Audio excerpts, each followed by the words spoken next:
हाय, कसे आहात मंडळी? मजेत ना? मजेतच राहा. तर आज ना आपण अतिशय पौष्टिक व हेल्दी असा शिरा बनवूया. तर रव्याचा शिरा बनवण्यासाठी हा एवढा मी रवा घेतलेला आहे. हाफ वाटी तूप कढईत टाकले गरम होण्यासाठी आणि नंतर हा रवा घालून छान भाजून घेतले. थोडेसे अगदी चवीपुरते मीठ टाकायचे. मीठ टाकल्यामुळे शिरा तुमचा अतिशय छान असा होतो.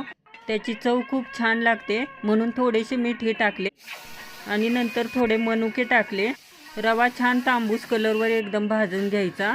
रवा भाजून झाल्यानंतर पाणी एकीकडे उकळायला ठेवले होते, ते पाणी मी टाकले त्यात. नंतर हे विलायची बारीक केली होती तीही टाकून घेतली. आता आपल्या आवडीनुसार साखर टाकून घ्यायची. नंतर ड्रायफ्रूट भाजून बारीक केले होते तेही टाकले. आता छान उलटण्याच्या सहाय्याने मिक्स करून घेऊया. पाहू शकता आपला शिरा किती छान झालेला आहे.